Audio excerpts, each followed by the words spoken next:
यो आयुर्वेद चिकित्सा हुन त हाम्रो भूमिमा परम्परादेखि नै सदियौंदेखि हाम्रा पूर्वजहरूले चलाएको चिकित्सा पद्धति हो र बीचमा आएर हाम्रो यो चिकित्सा पद्धतिमा केही ज्ञानको केही चाहिँ सिपको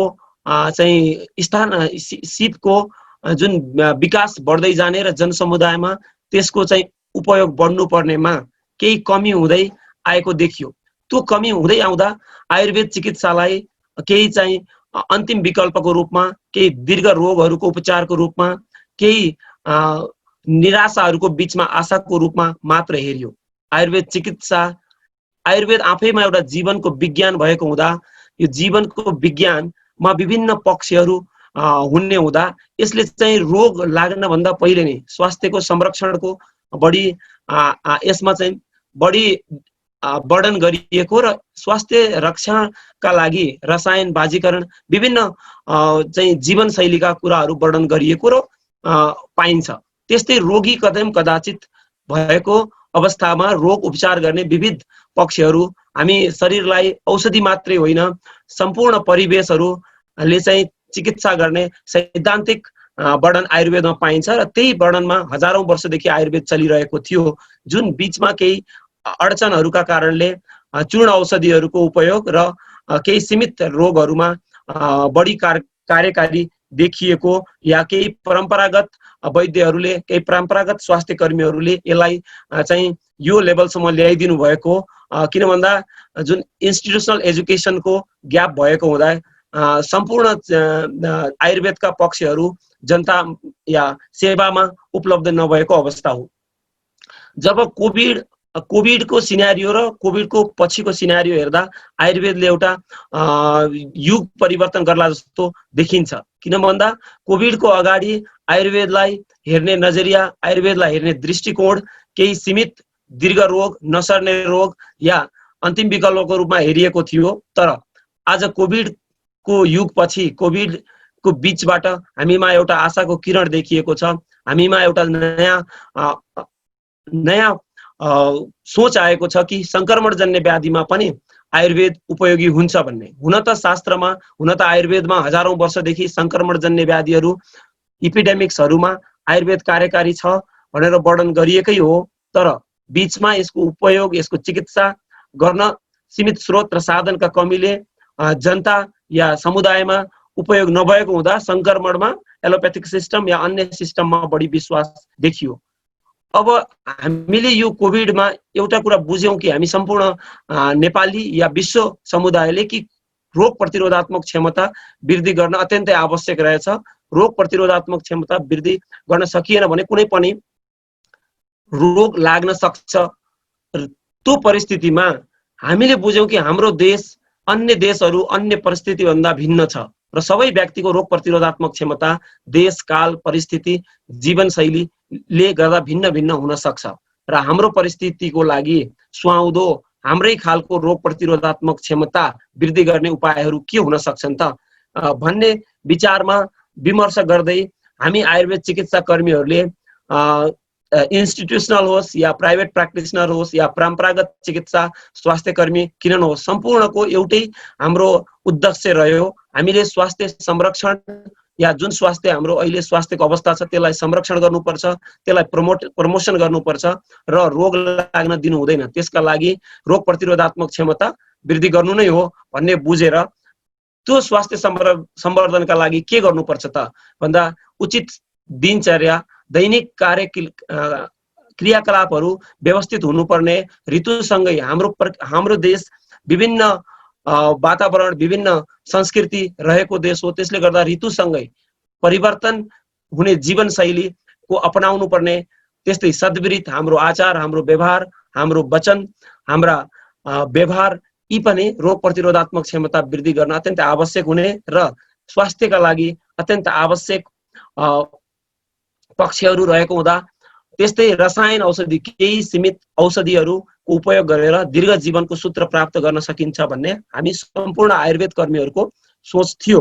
त्यही सोचका बीचमा यो कोभिडकै महामारीका बीचमा विभिन्न समाचार माध्यम होस्, विभिन्न हाम्रा स्ट्याटस हुन्, हाम्रा विभिन्न स्वास्थ्य कर्मीहरूले दिएका जनचेतनामूलक कार्यक्रम हुन्, सम्पूर्णमा हामीले घरमा एभाइलेबल भएका, हाम्रा घर भान्सामा एभाइलेबल भएका मसलाहरू, त्यस्तै घर करेसाबारीमा भएका जडीबुटीहरू एवं केही चाहिँ रोग प्रतिरोधात्मक क्षमता वृद्धि गर्न आधुनिक अनुसन्धानबाट पनि फाइदाजनक देखिएका जडीबुटीहरूको हामीले चाहिँ इम्युनिटी, रोग प्रतिरोधात्मक क्षमता वृद्धि गर्न उपयोगी हुने भन्दै सूचनाहरू या जनचेतनामूलक कार्यक्रम गरियो र त्यसको उपयोगका रूपमा जनताले धेरैसम्म फाइदा लिएकै पनि हो र एउटा निराशाको बीचमा, कोभिडको सन्तासको बीचमा नेपालीहरूको माझमा एउटा आत्मबल पक्कै पनि बढ्यो र त्यो आत्मबल बढ्ने क्रममा यो किन भन्दा मेरो यो आजको टपिकमा अलिकति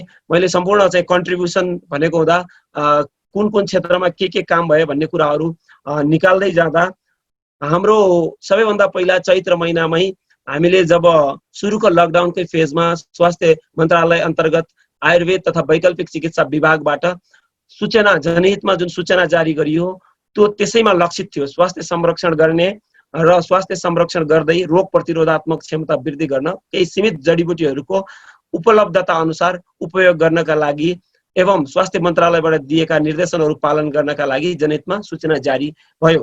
त्यो सूचना अहिले पनि उत्तिकै उपयोगी देखिन्छ। त्यसमा हामीले गुर्जो, त्यस्तै असुरका पात, बेसार, सुठो, मरिच, पिप्ला, सामान्य जडीबुटीहरू जुन घरमै एभाइलेबल छन् या नजिकै एभाइलेबल छन् तिनीहरूको हामीले सदुपयोग गर्नका लागि आह्वान गर्यौं र त्यो सदुपयोग आज पनि उत्तिकै उपयोगी देखिन्छ। किन भन्दा त्यसमा केही चाहिँ रोग प्रतिरोधात्मक क्षमता वृद्धि गर्ने र सँगै सामान्य अपर रेस्पिरेटरी ट्र्याक इन्फेक्सन, हामी श्वास प्रश्वासमा हुने समस्याहरूमा कार्यकारी जडीबुटीहरूको चाहिँ उचित प्रयोग वर्णन गरेका थियौं। तर त्यही बीचमा परम्परागत स्वास्थ्य कर्मीहरू एवं रजिस्टर्ड आयुर्वेद चिकित्सा कर्मीहरू बाहेक अन्य केही चाहिँ जनसमुदायमा केही प्रचारहरू भए कि कोभिडका बिरामी ठिक गर्ने औषधिहरू बने, अनुसन्धान गरे भन्ने विभिन्न प्रचारहरूका लागि आयुर्वेद तथा वैकल्पिक चिकित्सा विभागबाटै फेरि सूचना जारी भयो कि यस्ता भ्रामक प्रचार, यस्ता चाहिँ यदि कसैले गर्नुभएको छ, अनुसन्धान गर्नुभएको छ भने विभागको समन्वय नगरिकन जनसमुदायमा सूचना प्रवाह गर्नु हुँदैन भन्ने खालका एउटा नियमनकारी कार्य पनि भयो। त्यो उपयुक्त पनि देखियो, किन भन्दा यसमा व्यापारीकरण, यसमा चाहिँ आफ्नो प्रचारबाजी बढी भएको हुँदा त्यो अत्यावश्यक देखियो। त्यस्तै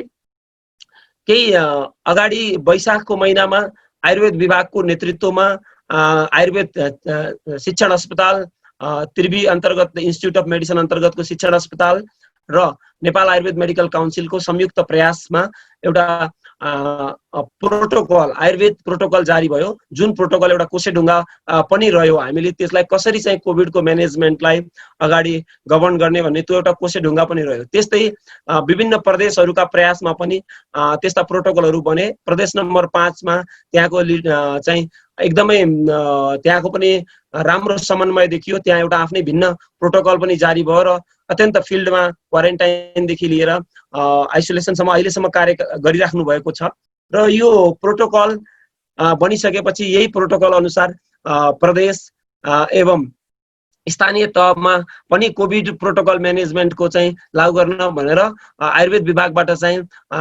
पत्रहरू जारी गरियो। त्यस्तै त्यसपछि यो अवस्थासम्म आउँदा आयुर्वेद क्षेत्रका स्वास्थ्य कर्मीहरू, सम्पूर्ण स्वास्थ्य कर्मीहरूमा उच्च मनोबलका साथ कार्य गर्न तत्पर देखिए र सम्पूर्णले चाहिँ रोग प्रतिरोधात्मक क्षमता वृद्धि गर्ने उपायहरूको मात्रै एडभोकेसी गरिरहेको अवस्था थियो। क्वारेन्टाइनमा केही रोग प्रतिरोधात्मक क्षमता वृद्धि गर्ने औषधिहरू त्रिकटु, यष्टिमधु, अश्वगन्धा, गुर्जो, गुडुची यस्ता वितरण पनि गरियो। विभिन्न स्थानमा, विभिन्न क्वारेन्टाइन सेन्टर्समा चाहिँ वितरण गरेका राष्ट्रव्यापी रूपमै विभिन्न चाहिँ देशका कुना काप्चामा चाहिँ गरियो। विभिन्न स्वास्थ्य कर्मीहरूले विभिन्न प्रयासहरू गरेर त्यो एकदम उत्साहजनक रह्यो। त्यही बीचमा आइसोलेसनमै सुरु गर्नमा सुरुमै स्याङ्जा जिल्लादेखि त्यहाँ केही कोभिडका बिरामीहरू पोजिटिभ देखिएपछि आयुर्वेद मेडिसिन एलोप्याथिक चिकित्सा कर्मीहरूको निगरानीमा रहेका बिरामीहरूलाई सप्लिमेन्टकै रूपमा हुँदा पनि आयुर्वेद चिकित्साले चाहिँ रिकभरी छिटो गराउन सकिन्छ भनेर प्रयास सुरु गरियो र त्यहाँ गरिएको प्रयासमा अहिलेसम्म करिब 200 बिरामीहरू आइसोलेसनका बिरामीहरूले आयुर्वेद औषधिहरूको फाइदा लिएका छन्। आयुर्वेद चिकित्सकसँग प्रत्यक्ष सम्पर्कमा रहेर यो कामहरू भयो। प्रत्यक्ष या अप्रत्यक्ष रूपमा कतिपय चिजहरू अनलाइन चाहिँ योगा क्लासेसहरू पनि भए। त्यस्ता प्रयासहरू विभिन्न प्रयासहरू भए। त्यस्तै प्रदेश नम्बर 5 मा अहिले पनि यो आइसोलेसन सेन्टरहरूमा योग गराउने, मनोरञ्जनात्मक कार्यक्रम गराउनेदेखि लिएर आयुर्वेद औषधिको त प्रयोग छँदैछ, ती बाहेकका यी कार्यहरू भएर त्यहाँ पनि एउटा उत्साहजनक चाहिँ परिस्थिति देखिन्छ। त्यस्तै विभिन्न ठाउँमा हरेक प्रदेशमा हरेक स्थानीय तहमा स्वास्थ्य कर्मीहरूले कोसिस गरेका छन् र केही ठाउँमा अत्यन्त उत्साहजनक छ र केही ठाउँमा प्रयासहरू छन् र केही एलोप्याथिक अस्पतालहरूमा पनि विभिन्न प्राइभेट अस्पतालमा पनि आयुर्वेद औषधिहरूको आइसोलेसनमा गएर चाहिँ वितरण गरेर दिएको अवस्था छ। र यो बीचमा पहिला सुरुका अवस्थाहरूमा काठमाडौँमा पेसेन्ट कोभिड पोजिटिभ पेसेन्टहरू कम भएको अवस्थामा आइसोलेसन सेन्टर टेकु, बलम्बो र पाटन अस्पतालमा राखिएको थियो र स्वास्थ्य मन्त्रालयले राष्ट्रिय आयुर्वेद अनुसन्धान तथा तालिम केन्द्रलाई सुरुदेखि नै डिजाइनेटेड कोभिड लेभल अस्पताल घोषणा गरिसकेको थियो र तयारी अवस्थामा बसेका थियौँ। जब काठमाडौँमा कोभिडका पेसेन्टहरूको सङ्ख्या बढ्यो, त्यो चाहिँ पेसेन्टको सङ्ख्या वृद्धिसँगै राष्ट्रिय आयुर्वेद अनुसन्धान तथा तालिम केन्द्रमा बिरामीहरू पठाउन सुरु गरियो। असार 25 पछि कोभिड पोजिटिभ पेसेन्टहरूको निरन्तर सेवा त्यहाँ चाहिँ भइरहेको छ र त्यो सेवा कार्यका बीचमा केही अत्यन्तै पोजिटिभ आशाहरू देखिए। पेसेन्टको रिकभरी रेट अत्यन्तै राम्रो देखियो। हामीले एकै दिनमा 58 जना बिरामीसम्म 58 जना बिरामीसम्म एकै दिन डिस्चार्ज गर्ने सौभाग्य पाइयो।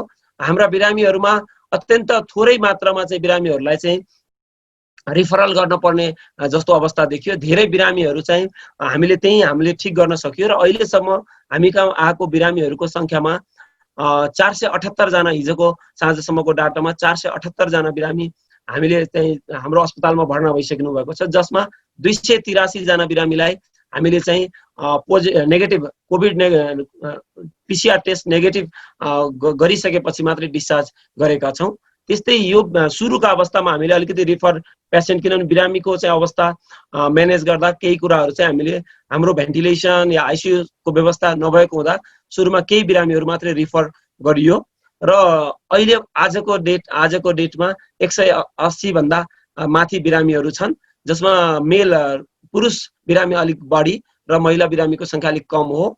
र हाम्रो यो अनुभव आयुर्वेदबाट के रह्यो भन्दा जनतामा भएको जुन निराशा, जुन चाहिँ त्रास, जुन डर भए थिए, तिनै कारण रोग प्रतिरोधात्मक क्षमता घटाउने हुन् भन्ने हामीले बुझ्यौँ र त्यसलाई हामीले चाहिँ चिर्नुपर्छ। त्यसको भय त्रासको वातावरणबाट बाहिर निस्किनुपर्छ हाम्रो समाज भन्ने विचारसँगै हामीले विभिन्न आयुर्वेद विभागबाट भएका सूचनाहरू, हाम्रो नरदेवी अस्पताल जुन राष्ट्रिय केन्द्रीय अस्पताल हो, केन्द्रीय अस्पतालले पनि औषधि वितरण गरेर रोग प्रतिरोधात्मक क्षमता वृद्धि गर्ने र यो महामारीको बीचमा कार्य अगाडि बढाउनका लागि औषधि वितरण गरेर सेवा दिइरहेको छ। त्यस्तै हाम्रा सम्पूर्ण स्वास्थ्य संस्थाहरू आफ्नो सम्पूर्ण ऊर्जा प्रयोग गरिरहेका छन् र जनतामा हामीले गरेको चाहिँ कार्यले गर्दा केही आशा पक्कै लागेको छ निराशाका बीचमा।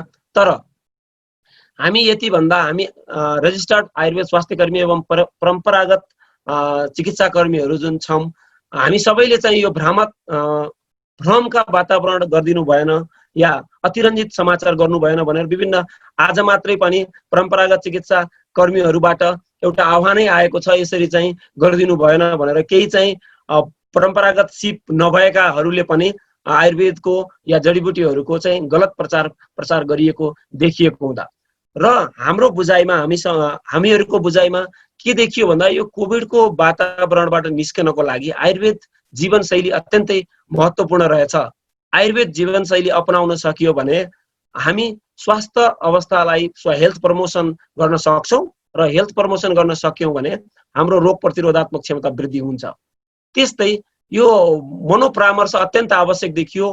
आत्मबल अत्यन्तै घट्ने बिरामीहरूको कोभिड नलाग्दै आत्मबल घट्ने र लागिसकेपछि धेरै धेरै मात्रामा आत्मबल घट्ने हुँदा आत्मबल बढाउनका लागि उचित मनोपरामर्श, सामाजिक आश्वासन, सहयोग, पारिवारिक सहयोग अत्यन्त आवश्यक देखियो। त्यस्तै खानपानमा केही सामान्य चेन्जेसहरू हाम्रो चाहिँ सुर्तीजन्य पदार्थ, मदिराको सेवन यस्ता जुन रोग प्रतिरोधात्मक क्षमता घटाउन सहयोग गर्छन्, वृद्धि हुँदैन, घटाउन सहयोग गर्छन्, यस्ता चिजहरू सेवन गर्नु हुँदैन। त्यस्तै योग पनि अत्यन्तै यो बीचमा लोकप्रिय बन्यो। अब यो योगको चाहिँ घर घरमा प्राणायाम योगका कार्यक्रमहरू रहे र यी आशावर्धक हुन् र यी गर्नु पनि पर्छ भनेर हामीले एडभोकेसी गर्यौं। र आयुर्वेदमा हामीले सम्भव भएसम्म क्वाथ, डिकक्सन औषधिहरू ठाउँ ठाउँमा वितरण गरियो, चूर्णहरू वितरण गरियो, औषधि पनि वितरण गरियो जहाँ लाक्षणिक चिकित्साका लागि। त्यस्तै यसबाट हामीले यो बुझ्यौं कि काढा, क्वाथको प्रयोग, चूर्ण औषधिहरूको प्रयोग गरियो भने र सामान्य जडीबुटीहरूको प्रयोग गरियो भने कोभिड प्रिभेन्सनमा सहयोगी हुन्छ। त्यस्तै म्यानेजमेन्टकै लागि, चिकित्साको लागि हेर्दा चिकित्सामा हामीले आयुर्वेद स्वास्थ्य कर्मीहरू या परम्परागत सिप भएका रजिस्टर्ड स्वास्थ्य कर्मीहरूको अन्तर्गतमा रहेर आयुर्वेद चिकित्सा गर्न सकियो या आयुर्वेद चिकित्साको फाइदा लिन सकियो भने पक्कै पनि कोभिड महामारीको बीचमा हामीले हाम्रो जीवनलाई अगाडि बढाउन सक्छौं जस्तो हाम्रो अनुभव छ।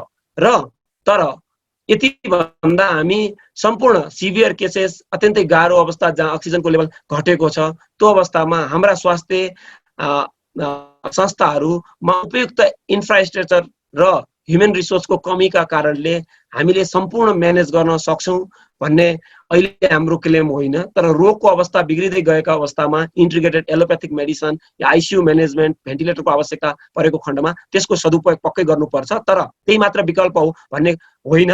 यसमा किन भन्दा हाम्रो आफ्नै पनि अनुभवमा हामीले आयुर्वेदको चाहिँ बाटोबाट हेर्दाखेरि धेरै बिरामीमा कम्प्लिकेसन्सहरू नआएको हुँदा नै रिफर गर्न नपरेको हाम्रो बिरामीहरू। त्यसले गर्दा पहिले स्टेजहरूमा आयुर्वेदिक जीवनशैली, आयुर्वेदका उचित जडीबुटीहरू, आहार विहार, जीवनशैली पालन गर्न सकियो भने पक्कै पनि कोभिड प्रिभेन्सनमा त फाइदा लिन सक्छौं र स्वास्थ्य कर्मीहरू चिकित्सकको सल्लाहमा कार्य गरियो भने म्यानेजमेन्टमा पनि हामीले सहयोग गर्न सक्नेछौँ भन्ने मलाई आशा छ।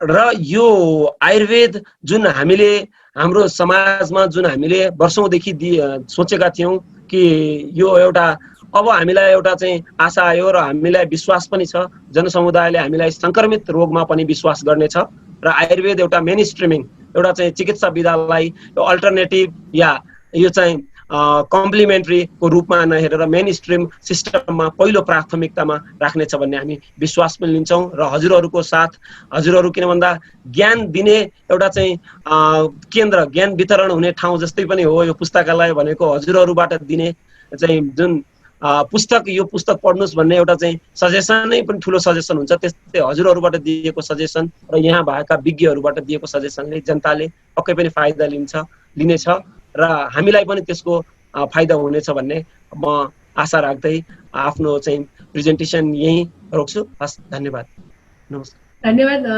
डाक्टर साहब, एकदम टाइममै सिध्याउनु भयो। हाम्रो यो दुईटा पेपर पछि चाहिँ